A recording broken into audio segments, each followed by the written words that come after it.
This is the scene outside Junior Seau's home when he killed himself in May 2012. Now, for the first time, Team 10 has obtained the medical examiner's photos of pill bottles found inside his home.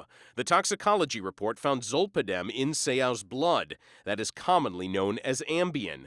The drug maker's instructions say the sleeping pill should be used with caution by patients exhibiting signs or symptoms of depression. I think there's so many symptoms that we've all witnessed. The mood swings and the depression, the insomnia was terrible. The photos show there were 2 Ambien bottles found in his home, prescriptions for 10 milligrams, and each bottle had 30 pills.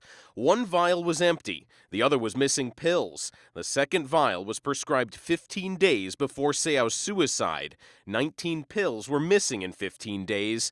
On that 15th day is when Seau killed himself. Seau's family claims he was depressed in a lawsuit filed against the NFL and helmet makers. The lawsuit says Seau had wild mood swings, irrationality, forgetfulness, insomnia, and depression that got progressively worse over time. His family said Seau showed signs of depression. There was mood swings that just kind of came randomly, and they started to get worse. I'll never forget when he said this. He said, "Gee, I'm so low.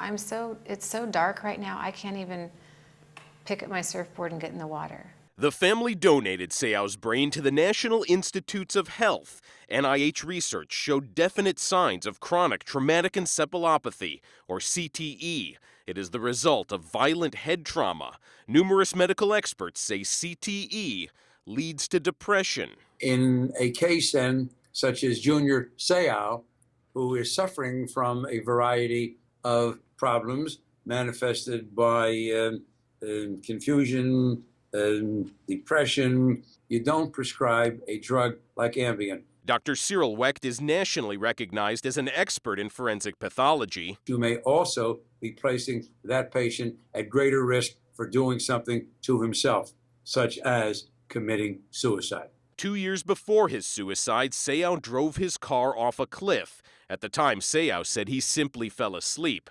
His former girlfriend told us back then it was a suicide attempt. Studies show that people who take sleeping pills are anywhere from 2 to 18 times as likely to commit suicide. Dr. Dan Krepke is a professor emeritus at UCSD. He is a psychiatrist who has studied the effects of sleeping pills and is considered one of the preeminent medical experts on the subject by his peers. It's clear that these drugs in normally prescribed amounts cause trouble. That prescription for that period of time was, in my opinion, improper, and it was medically negligent.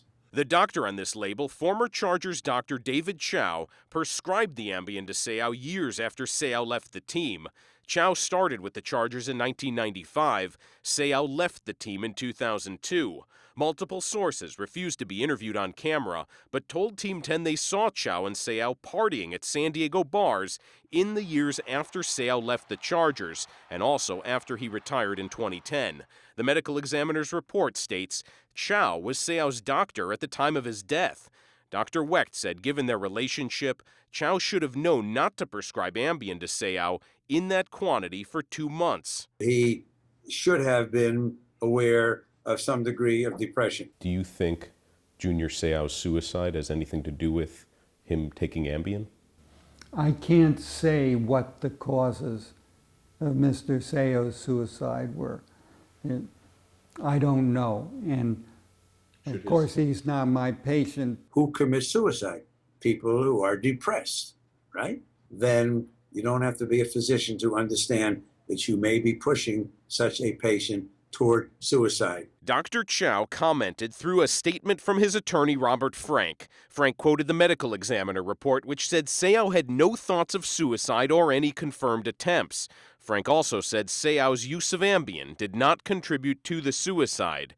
Dr. Seau's full statement through his attorney is on 10news.com.